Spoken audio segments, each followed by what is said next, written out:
Hi guys, kumusta kayo? Kumusta ang lahat? Sana okay kayong lahat. Dito na naman tayo sa ating bagong episode o ating bagong vlogs. At bago tayo mag-umpisa, makisuyo lang, please subscribe yung ating YouTube channel, Ili TV, at pindutin ang notification bell para ma-update kayo sa aking i-upload na mga bagong video. Ngayon guys ay mag-update tayo sa kalagayan ng ating dating Pangulong Rodrigo Roa Duterte, at panoorin natin yung panoorin natin ang ating Vice Presidente at ang kanyang kapatid na si Kitty Duterte na bumisita galing doon sa pagbisita nila sa kanilang ama. Kung ano ba ang mga latest update patungkol kay Tatay Digong. At sa mga usapin, merong mga usapin na sinagot ni Vice Presidente patungkol sa impeachment at kung ano-ano pa, at bigyan natin yan ng reaction, no? Iyan. So, iyan ang ating pag-usapan ngayon.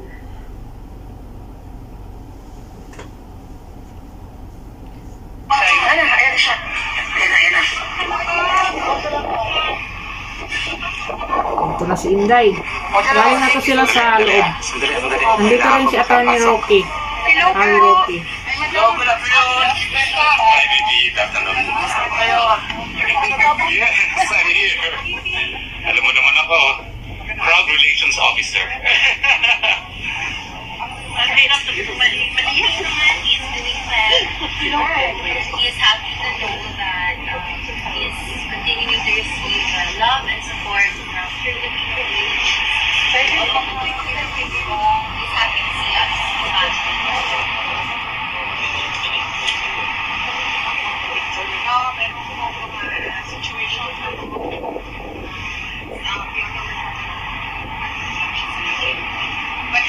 We're happy that they gave us extra time to make up for the time we lost for some things that happened.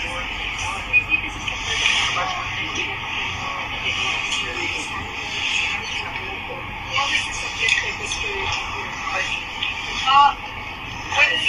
everybody is happy because Kitty and I were there. We had a nice boyfriend.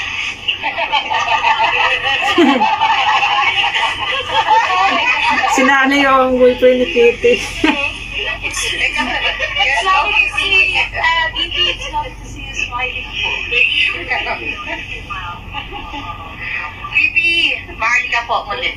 Kumusta po si PRRD at this point in time? Okay naman siya. Okay siya. Kitty gave him a massage. Oh, wow. Sweet one. And then, Kitty, yeah, go. Basta ano siya, na-speechless siya sa boyfriend niya. Go na yan.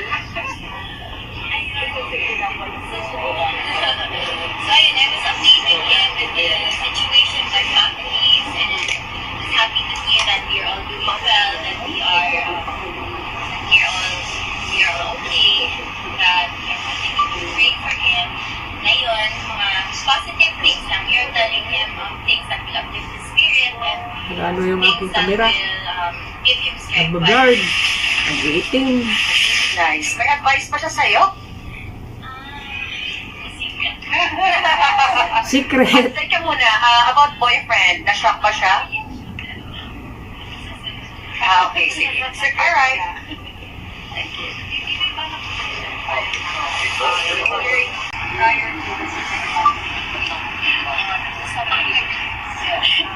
to Legal, papabay. Nicholas Pascual. The only person to talk about what they will do with regard to matters inside. Okay lang. Not a problem. I'm just waiting for one more document. Yes. Yan na lang yung inaantay.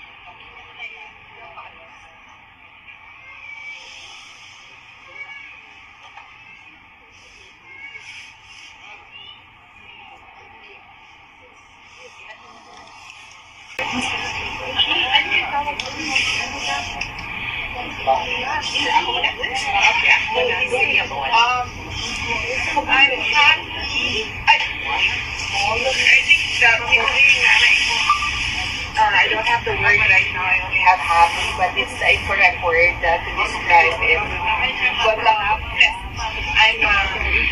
because I gave a sister. It was happened to me after that accusation, the impeachment, and we have a relationship now. I have a relationship with Kitty, and I'm happy now.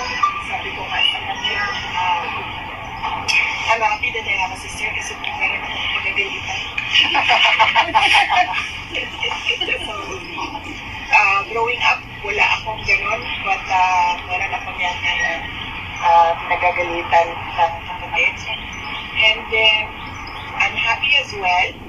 And this really is ironic. But I have to thank Bongbong Marcos because there was forgiveness between me and here for all that has happened in our lives. And we have the relationship of a father-daughter relationship since we cannot discuss anything legal anymore because it is understood inside that only the lawyers can discuss legal matters with the former president. So we only discuss about family, and this has been one of the longest meetings I have had with our president. Growing up, he was always busy with work, he was always busy with the country. And now I have this every day with him talking about life, talking about family. And for that, I feel that I am blessed. Yeah. Because at this point, he's already retired. At going back as makasikat naman siya. Kasi kanya yung trabaho. Meron kami naman. Bigyan kami ng Medyo mahina yung ano ni sad lang that it didn't happen inside. See, there is side that there is a good side. But yes, thank you sa kanya. He is really happy to see us. As I have told him, the family has never been more united, not just with our siblings, but with everyone else in the family. So, he's happy to hear that. And not just us, sa mga supporters din. Yes. I told him of that. I told him that, especially on his birthday, there were people with speakers, they brought speakers, they were singing happy that. I told them, I told him all the support everywhere in the world, everywhere in the Philippines, and everywhere. There is a small, hindi naman buffet, pero parang a small, may mga, sa labas ng bahay niya in Davao City, people were able to set up tents there, yes, I heard also, I was not able to see it, but I heard, and then may mga, like, food or snacks for people who want to stay there and watch over. It's very happy.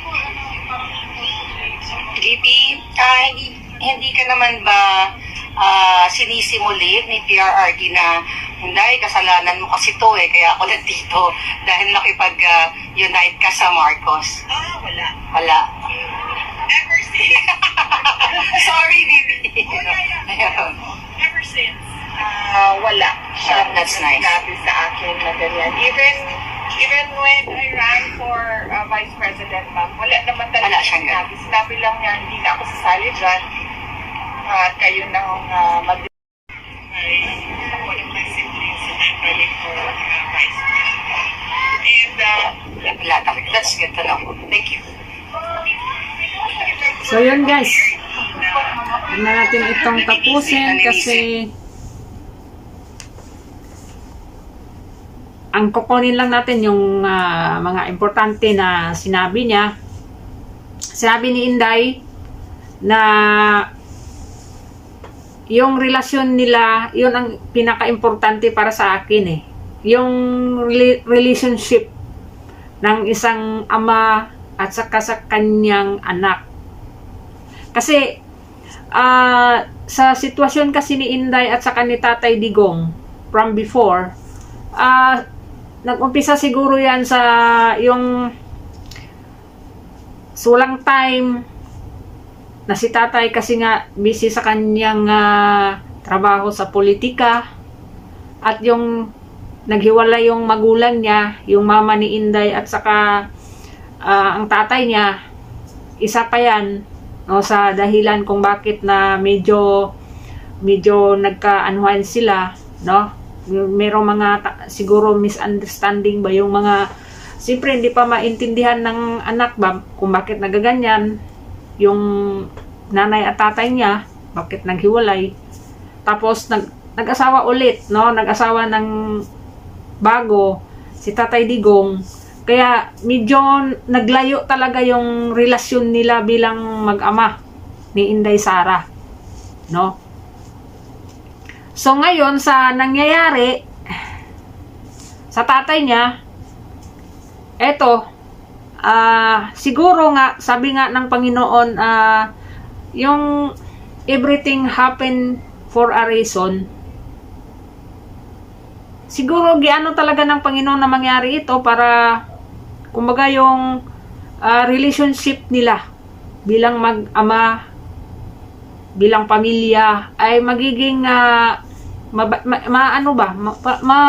mabuo or magiging strong yung kanilang pagmamahalan bilang pamilya, o pagmamahal ng isang anak sa kanyang ama, no? Maipadama ni Vice President Inday kay Tatay Digong sa panahong ito. Kahit gaano pa man anong klaseng mga pagsubok sa buhay sa isang pamilya, pagdating sa mga ganitong mga panahon, yung nasa hirap ka, example na lang sa anak mo, no, kahit gaano pa yan katarantado yung anak mo, pagdating sa kahirapan, yung nahihirapan yung anak mo, hindi mo talaga matiis yun, no? Kasi yung pagmamahal mo bilang anak, ito naman kaya Inday, yung sitwasyon ng tatay niya, hindi niya talaga yan pwede talikuran, no? Kahit gaano pa sila, kung meron man silang hindi pagkaintindihan before, no? Yung nga sabi, past is past, no? Yung mga nakaraan na. So yung haharapin yung ngayon. So nagpasalamat siya kay Bongbong Marcos dahil sa mga nangyayaring ito, na yung sabi nga niya, no, blessed siya, no? I'm blessed, sabi niya, no, dahil sa mga pangyayaring ito, na ano yung nagkabanding sila ba, no, nang araw-araw sa nagkikita, araw-araw nagkausap, no, nag-usap about sa family, about sa mga kung ano-ano pa, pero hindi nila na pinag-usapan yung mga about sa mga kaso-kaso na yan, kasi meron ng abogado, no? So ang ano na lang nila about sa life, about sa mga pamilya, siguro yung mga apo, yung mga yung eleksyon, siguro yung mga pinag-usapan, no? So ganoon talaga ang pamilya. Ang Panginoon talaga naghahanap ng mga paraan, no? Gumagawa ng mga ano ba, para doon magkaano yung isang pamilya, kumbaga mabuo yung pamilya. Doon mo maparamdam yung iyong pagmamahal, pag-ibig sa pamilya, sa iyong tatay, sa iyong nanay, no? Ngayon nga bumisita din yung si Ma'am Elizabeth, yung nanay ni Inday, bumisita din yung yung nanay ni Kitty. O di ba, pamilya talaga ganon talaga pamilya. O hindi pwede yan na Hindi mo pwedeng pabayaan. Lalo na sa edad ni tatay. 80 na. At pag-usapan din natin itong eleksyon. No? Itong pagpunta ni Bongbong Marcos, no, doon sa Mindanao. Ito, tingnan natin kung ano ang mga mangyayari sa kanilang kampanya sa Mindanao, no? Kasi ang mga taga Mindanao talaga ay galit. Galit na galit, lalo na dun sa North Cotabato, dun sa lugar namin, lang sa Barm. Sultan Kudarat, lalo na sa Maguindanao, hindi yan sila makapasok doon. Delikado yung lugar na yan, yung Maguindanao. Delikado yung lugar na yan. Alam ba ninyo dyan noon pinatay yung mga taga-media at saka yung tumakbo doon sa, iwan ko anong tinakbuhan nung gobernur ba yun? Yung si Magunda Dato before, ay nako, ilan yung nilibing na buhay doon.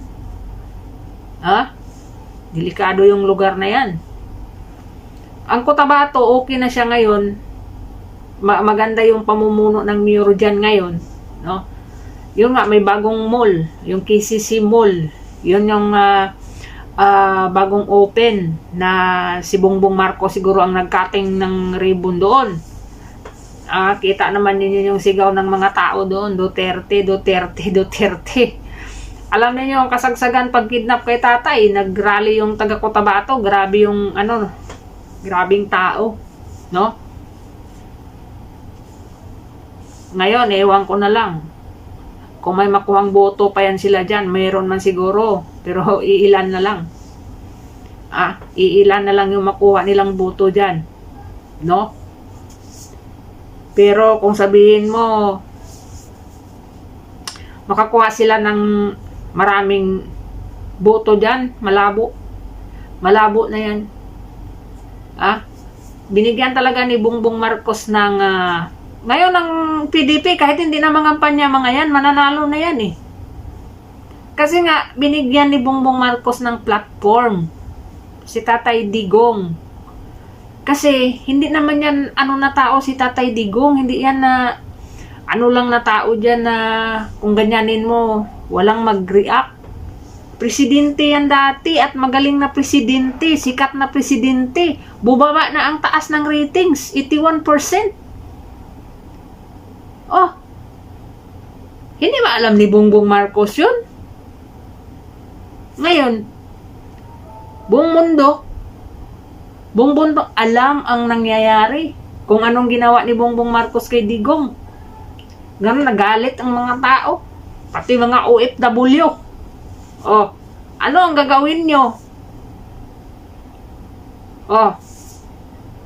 Ngayon, yung mga tao na hindi pa sana maka-Duterte, iboto na yung mga kandidato ni Digong. Dahil hindi nila nagustuhan yung ginawa. Kasi hindi na ito usapang Duterte eh. Usapan ng soberanya na ng Pilipinas ito. Kumbaga, pinamigay mo na yung meron naman tayo, sabi nga ni Robin, meron naman tayong gobyerno. Meron tayong batas. Meron tayong korte.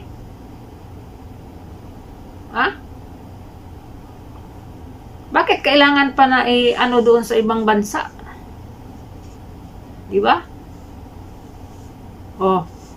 Yan ang hindi maintindihan ng iba. So ngayon, malabo na yung, kasi 11 na lang yung natirang kandidato ng kabila, di ba? So malabo na yung 12-0 nila. Ngayon may lumabas na mga survey.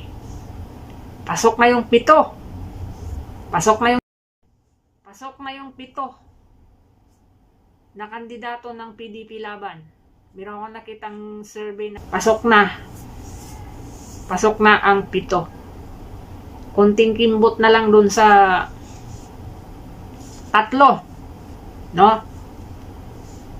Taangat na din yan. Alam nyo, Mindanao, panalo ang PDP laban na. Sa Mindanao, panalo na, landslide yan. sa Mindanao ang PDP Laban candidates. Sa Cebu, sigurado yan, landslide yan sa Cebu. Sa Visayas, part ng Visayas. Iloilo, Negros, Cebu, Leyte. Diba? Kung saan pang part ng Visayas, maglandslide yan. Visayas at saka Mindanao, maglandslide yan sila.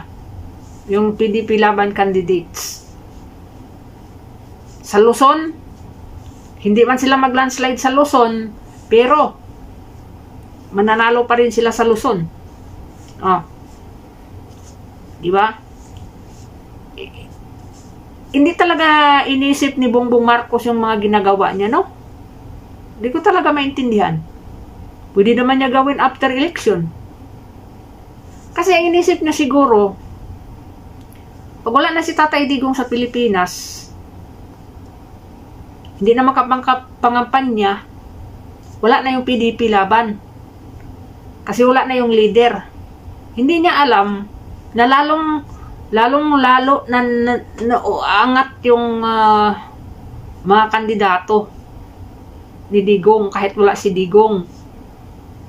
Kahit wala si Digong, nandyan pa naman si Robin Padilla, ang presidente. Nandyan si Baste, vice president. Nandyan pa naman, marami naman yung mga opisyal dyan na mag-lead sa PDP Laban. Meron man yung campaign manager. Campaign manager din yan si Robin Padilla. Kaya nga pinauwi na si Robin para mangampanya. Kahit wala si Digong. Patulog-tulog lang si Digong doon sa dahig. Wala na. Panalo na. Kasi ang mga tao galit na galit sa ginawa ni Bongbong Marcos sa pagpakidnap kay Digong. Galit na galit ang mga tao. Kaya og sa Bisaya pa, ayaw mo og surang-surang sa Mindanao. Basig mabato mo og kamatis. Hindi kayo mahiya sa inyong mga rally. Duterte ang sinisigaw ng mga tao. Di ba? Ako sa inyo, wag na ninyong isama si Bongbong Marcos pag mangampanya kayo sa Mindanao. Magkanya-kanya na lang kayo mangampanya. Kasi nakakasira lang yan si Bongbong Marcos sa inyo talaga. Yung mga kandidato sa alyansa. Lalo kayong babagsak. Pag magsasalita pa yan si Bongbong Marcos sa kampanya ninyo. At saka kung makapasok ang lahat ng PDP Laban, pag manalo ito, 2 na lang ang kulang para kumpleto yung 12. Sino ang iboto ng ibang tao? Ang iboto nila yung mga independent. Pasok si Bintulpo. 2 tulpo. Pero sigurado ang makapasok dyan si Bintulpo.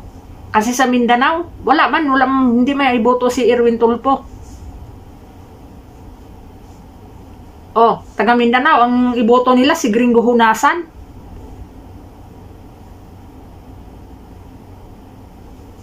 Ewan ko na lang.